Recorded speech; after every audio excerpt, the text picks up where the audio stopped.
ಅಂದ್ಕೊಂಡಂಗೆ ಈ ಜಗತ್ತಿನೊಳಗೆ ಏನೂ ಆಗೋದಿಲ್ಲ. ಜಗತ್ತು ಹೆಂಗೈತಿ ಹಂಗ ನಾವು ಹೊಂದ್ಕೊಳ್ಳೋದು ಕಲಿಬೇಕಿಲ್ಲ ಅಷ್ಟೆ.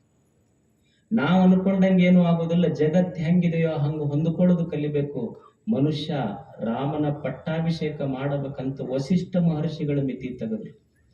ವಸಿಷ್ಠ ಮಹರ್ಷಿಗಳ ಮಿತಿ ತೆಗೆದ್ರೆ ರಾಮನ ಪಟ್ಟಾಭಿಷೇಕದ ದಿನ ಫಿಕ್ಸ್ ಆಯ್ತು. ರಾಮನಿಗೂ ಅಯೋಧ್ಯದ ಪುರದ ಒಡೆಯಾಗಬೇಕಂತಿತ್ತು, ಪ್ರಜೆಗಳಿಗಿತ್ತು, ತಂದೆ ದಶರಥನಿಗಿತ್ತು, ಹೆಂಡತಿ ಸೀತೆಗಿತ್ತು. ಆದ್ರೆ ಅದೇ ದಿವಸ ರಾಮ ವನವಾಸಕ್ಕೆ ಹೋಗದು ಬಂತು. ರಾಮನ ಇಚ್ಛೆನೂ ಪೂರ್ಣ ಆಗ್ಲಿಲ್ಲ, ವಸಿಷ್ಠರ ಇಚ್ಛೆ ಪೂರ್ಣ ಆಗ್ಲಿಲ್ಲ, ಭರತನ ಇಚ್ಛೆ ಪೂರ್ಣ ಆಗ್ಲಿಲ್ಲ, ದಶರಥನ ಇಚ್ಛೆನೂ ಪೂರ್ಣ ಆಗ್ಲಿಲ್ಲ. ಕೊನೆಗೆ ಅಯೋಧ್ಯೆ ಆಳಿದ್ದ ರಾಮ ಅಲ್ಲ, ಸುಮ್ಮನೆ 2 ಕಟ್ಟಿಗೆಯ ಪಾದಕ್ಕೆ 12 ವರ್ಷ ಅಯೋಧ್ಯೆ ಆಳತ್ತಲ್ಲ. ಇದು ಜಗತ್ತು ನಾವು ಅನ್ಕೊಂಡೇವಿ.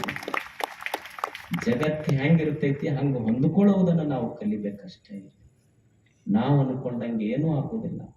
ಅದಕ್ಕೆ ಜಗತ್ತು ಹೆಂಗಿರ್ತೈತಿ, ಅಕ್ಸೆಪ್ಟ್ ವಿತ್ ಸಿರೆನಿಟಿ. ಏನು ನಡೀತೈತಲ್ಲ ಅದನ್ನ ಹಂಗ ಹೊಂದ್ಕೊಳ್ಳೋದು ಕಲಿಬೇಕು ಮನುಷ್ಯ ಈ ಜಗತ್ತಿನಲ್ಲಿ. ಅದು ಜೀವನ.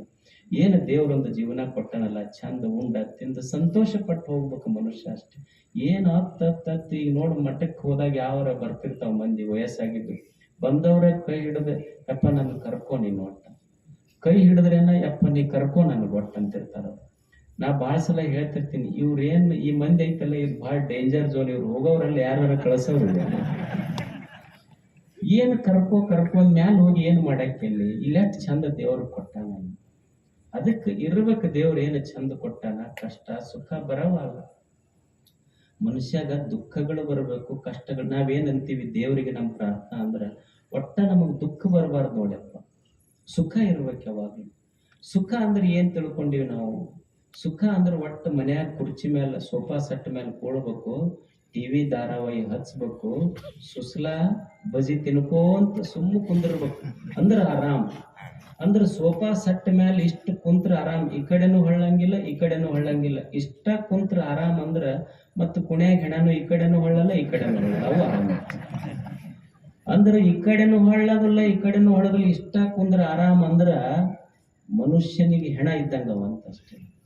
ಯಾರ ಜೀವನದಲ್ಲಿ ಕಷ್ಟಗಳಿಲ್ಲ ದುಃಖವೇ ಇಲ್ಲ ಅವ ಹೆಣ ಇದ್ದಂಗಂತ. ಯಾರ ಜೀವನದಲ್ಲಿ ಕಷ್ಟಗಳದಾವ ಅಪಮಾನಗಳದಾವ ಅವ ಇನ್ನೂ ಜೀವಂತದನಂತ. Risk is the only guarantee. ಬರ್ತಾವ ಒಂದು ಕಷ್ಟಗಳು ಬರ್ತಾವ, ಒಂದು ದುಃಖ ಬರ್ತೈತಿ, ಎದುರಿಸುವ ಕಲಾ ಗೊತ್ತಿರಬೇಕು ಮನುಷ್ಯ ಅಷ್ಟೇ. ಒಂದು ಸಣ್ಣ ಹೂವ ಇತ್ತು, ಒಂದು ಬಳ್ಳಿ ಒಳಗ ಹೂವು ಅರಳಿತ್ತು. ಆ ಹೂವು ಏನ್ ಮಾಡಿತ್ತು, ಒಂದು ಬೆಳಿಗ್ಗೆ ಅರಳಿದಾಗ ಮನುಷ್ಯ ಬಂದು ಕೇಳದ್ನಂತ ಹೂವಿಗೆ, ಅಲ್ಲ ನಿನ್ನ ಆಯುಷ್ಯ ಎಷ್ಟು? ಇವತ್ತು ಬೆಳಿಗ್ಗೆ ಅರಳಿ ಸಾಯಂಕಾಲ ಆದ ಕೂಡಲೇ ಸತ್ತು ಹೋಗಿ ಬಿಡ್ತಿ. ಬೆಳಿಗ್ಗೆ ಅರಳಿ ಸಾಯಂಕಾಲ ಆದ ಕೂಡಲೇ ಸತ್ತು ಹೋಗ್ತೀಯಲ್ಲ, ಒಂದ ದಿವಸ ನಿನ್ನ ಆಯುಷ್. ಆದ್ರೂ ಬೆಳಿಗ್ಗೆ ಎದ್ದು ಎಷ್ಟು ನಗತಿಯಲ್ಲ, ದೇವ್ರು ನನಗೆ 100 ವರ್ಷ ಕೊಟ್ಟಾನ ಆದ್ರೂ ನಗಲಿಲ್ಲ ನಾನು. ಒಂದ ದಿವಸ ನಿನ್ನ ಆಯುಷ್ಯ ಬೆಳಿಗ್ಗೆ ಅರಳಿ ಬೆಳಿಗ್ಗೆ ಸೂರ್ಯೋದಯದೊಂದಿಗೆ ಅರಳಿ ಮಣ್ಣಲ್ಲಿ ಮಣ್ಣಾಗುವ ನಿನಗೆ ಎಷ್ಟು ಖುಷಿ ಅಲ್ಲ. ಬೆಳಿಗ್ಗೆ ಎದ್ದು ಕೂಡಲೇ ನಗತ್ ನೀನು. ನಿನ್ನ ಮುಖ ನೋಡ್ಬೇಕು ಅನ್ನಿಸ್ತೈತಿ, ಬೆಳಿಗ್ಗೆ ಎದ್ದು ಕೂಡಲೇ ನನ್ನ ಮುಖ ಯಾರು ನೋಡೋದಲ್ಲ.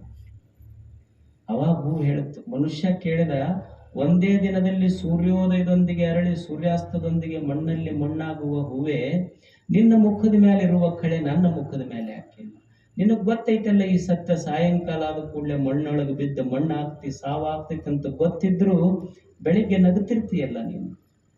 ಅವಾಗ ಹೂವ ಮನುಷ್ಯ ಹೇಳ್ತಂತ, ಗೊತ್ತಿದೆ ಮನುಷ್ಯನೇ ನನಗೆ, ಸಾಯಂಕಾಲ ಆದ ಕೂಡಲೇ ನನ್ನ ಸಾವು ಬರ್ತೈತನ್ನುವ ಸತ್ಯ ಗೊತ್ತಿದ್ರು ಬೆಳಿಗ್ಗೆ ನಾನು ನಗುತ್ತಿರ್ತೀನಿ. ಯಾಕೆ ನಗುತ್ತಿರ್ತೀನಿ ಅಂದ್ರ, ಸಾಯಂಕಾಲ ಆದ ಕೂಡಲೇ ಬಾಡ್ತೀನಿ, ಬಾಡಿ ಕೆಳಗೆ ಬೀಳ್ತೀನಿ, ಮಣ್ಣಲ್ಲಿ ಬೀಳ್ತೀನಿ, ಮಣ್ಣಲ್ಲಿ ಮಣ್ಣಾಗ್ತೀನಿ, ಮಣ್ಣಿನೊಳಗೆ ಗೊಬ್ಬರವಾಗ್ತೀನಿ, ಗೊಬ್ಬರದ ರಸವಾಗಿ ಇದೇ ಬಳ್ಳಿಯ ಬೇರಿಗೆ ಬರ್ತೀನಿ, ಬೇರಿನಿಂದ ಬೊಡ್ಡೆಗೆ ಬರ್ತೀನಿ, ಬೊಡ್ಡೆಯಿಂದ ಟೊಂಗೆಗೆ ಬರ್ತೀನಿ, ಟೊಂಗೆಗೆ ಬಂದು ಮುಕ್ತ ಮುಗದೊಂದು ದಿನ ಇನ್ನೊಂದು ದಿನ ಇದೇ ಬಳ್ಳಿಯ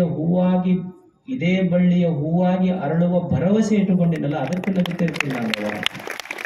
ಇದು ಹೂವಿನ ಬದುಕು. ಅಕ್ಕ ಮಹಾದೇವಿ ಅಂದ್ರಿಲ್ಲೇನು ಎಷ್ಟು ಚಲೋ ಅಂದ.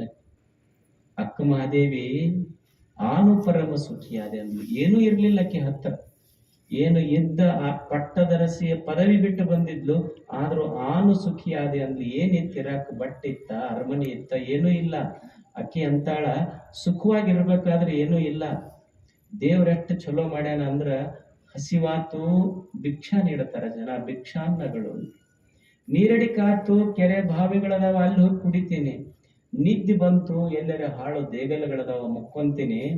ಜನರಿಗೆ ಮಾತಾಡಿಸ್ತೀನಿ, ಅವ್ರು ಮಾತಾಡಿದ್ರ ಮಾತಾಡ್ತೀನಿ. ಅಕಸ್ಮಾತ್ ಅವ್ರು ಮಾತಾಡದೆ ಇದ್ರ ಸಾಕ್ಷಾತ್ ದೇವ ಚನ್ನ ಮಲ್ಲಿಕಾರ್ಜುನನ ಜೊತೆಗೆ ಮಾತಾಡ್ತೀನಿ. ಆತ್ಮ ಸಂಗಾತಕ್ಕೆ ಚನ್ನ ಮಲ್ಲಿಕಾರ್ಜುನ. ಏನ್ ಈ ಜನರು ಮಾತಾಡಿದ್ರ ಬಿಟ್ರೆ ತೊಂಡ್ ಏನಾಗಬೇಕಾಗೈತಿ? ನನ್ನ ಜೊತೆ ದೇವರ ಮಾತಾಡುವಾಗ ಮಂದಿ ಮಾತು ತಗೊಂಡು ನಾ ಏನು ಮಾಡ್ಲಿ? ಮನುಷ್ಯನೇ ಸುಖವಾಗಿರುವುದನ್ನು ಕಲಿಬೇಕಷ್ಟೆ. ನೆನಪುಳಿತಲ್ಲಿ ಇಷ್ಟು ಸುಖ ಜೀವನದಲ್ಲಿ ಬಹಳ ಮುಖ್ಯ. ಗೊತ್ತಿರಬೇಕು, ಸುಖ ಪ್ರಾಪ್ತಿ ಪ್ರತೀತಿಯ ಮಧ್ಯದೊಳಗಿರುತ್ತೈತೆ ಅನ್ನೋದು.